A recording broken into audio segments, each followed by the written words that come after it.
مسجد نبوی کے پچھلے شمالی حصے میں ایک سائبان تھا جس کے سائے میں غربا، مساکین اور دور دراز سے آئے ہوئے صحابہ رضی اللہ تعالیٰ اجمعین قیام کیا کرتے تھے۔ اس کا نام صفا تھا اور مشہور قول کے مطابق اہل صفا اس کی طرف منسوب ہے۔ مہاجرین جب ہجرت کر کے مدینہ پہنچے تو جہاں ان کی جان پہچان ہوتی وہاں ٹھہر جاتے، لیکن جن لوگوں کو کسی سے شناسائی نہ ہوتی وہ مسجد نبوی میں آ کر ٹھہرتے۔ ان کے علاوہ مسجد نبوی میں وہ لوگ بھی قیام کرتے جن کا مقصد مدینے میں رہ کر حضرت صلی اللہ علیہ وسلم سے دین کا علم حاصل کرنا اور اپنی قوم میں واپس جا کر ان کو دینی احکام سے روشناس کرانا تھا۔ حضرت طلحہ بن عبداللہ بصری رضی اللہ تعالی عنہ کا بیان ہے کہ مدینے میں جو لوگ دور دراز سے سفر کر کے آتے، اگر مدینے میں ان کا کوئی تعارف و تعلق والا ہوتا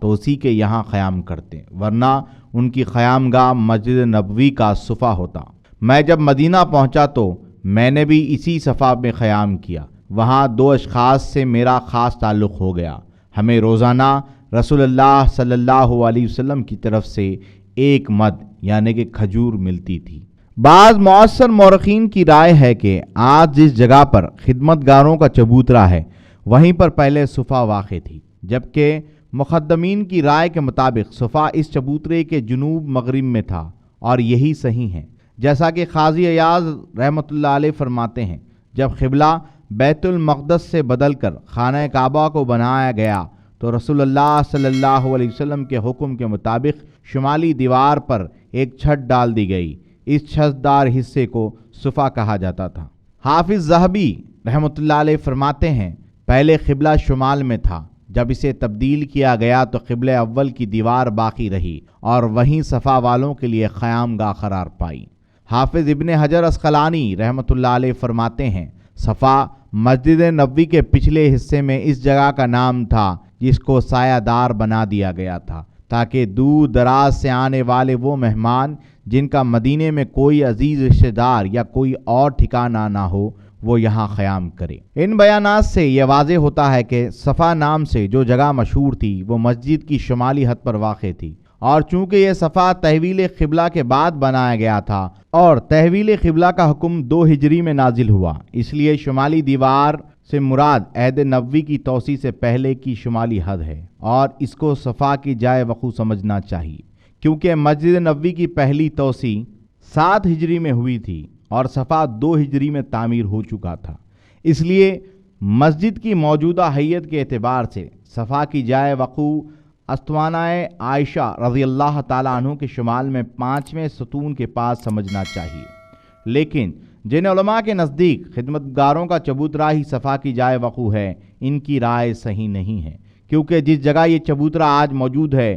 اور باب جبرائیل سے اندر داخل ہوتے ہوئے دائیں جانب اور باب النساء سے داخل ہوتے ہوئے بائیں جانب پڑتی ہے، وہ جگہ زمانہ نبوت میں مسجد کے مشرقی حد سے باہر تھی اور وہاں کوئی ایسی دیوار بھی نہ تھی جس پر صفا کی چھت ڈالی جاتی۔ ویڈیو میں نظر آنے والے نقشے میں مسجد نبوی کے مشرقی حد اور چبوترہ خدمت گاران کا محل وقوع ظاہر کر دیا گیا ہے۔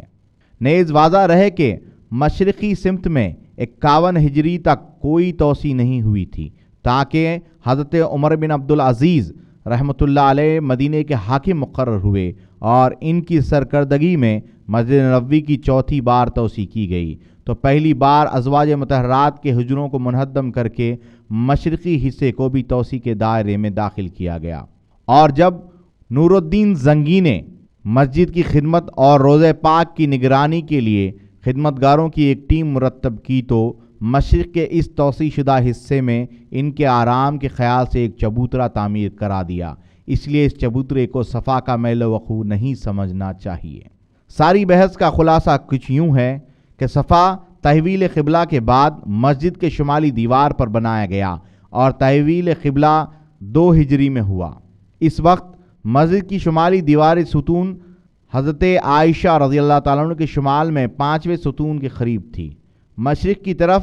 مسجد کی آخری حد حجرہ عائشہ رضی اللہ تعالیٰ عنہ کے برابر میں وہ خطہ ہے جو اب جالیوں کے شمالی دروازے کے قریب ہے۔ اس پس منظر میں موجودہ چبوترا مسجد کی حد سے باہر تھا، کجا یہ کہ مسجد کے اندر ہو اور شمال میں ہو، اس پر چھت ڈال کر صفا بنایا گیا ہو۔ جب سن 7 ہجری میں مسجد کی توسیع ہوئی تو صفا کی جگہ مزید شمالی طرف منتقل ہو گئی تھی۔ 6 صدی ہجری میں سلطان نور الدین زنگی نے خدمتگاران مسجد کے لیے یہ جگہ بنوائی تو بعد کے بعد لوگوں نے اسی مقام کو صفا سمجھ لیا۔ البتہ یہ کہا جا سکتا ہے کہ یہ چبوترا مقام صفا کے مشرقی جانب قریب ہی بنایا گیا، لہذا اقرب کی بنا پر اسے ہی مقام صفا کہا جانے لگا۔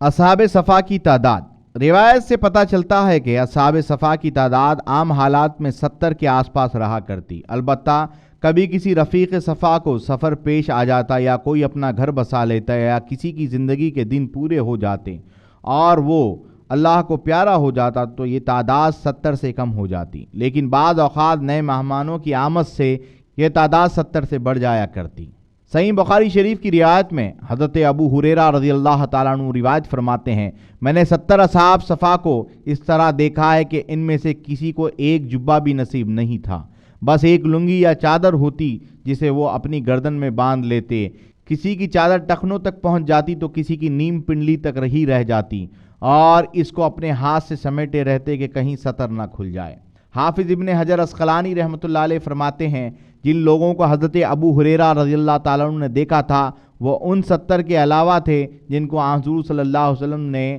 اسلام کی دعوت کے لیے بیر معونہ میں بھیجا تھا۔ یہ لوگ بھی اصحاب صفا ہی تھے، مگر حضرت ابو ہریرہ رضی اللہ تعالیٰ عنہ کے اسلام قبول کرنے سے پہلے شہادت سے سرفراز ہو چکے تھے۔ ابن العربی، سلمہ، حاکم اور ابو نعیم رحمہ اللہ تعالی علیہ سب نے اصحاب صفا کی فہرست تیار کرنے کا اہتمام کیا ہے، اور قابل ذکر یہ ہے کہ ہر ایک کے یہاں کچھ ایسے نئے نام ہیں جو دوسروں کے یہاں نہیں ہیں۔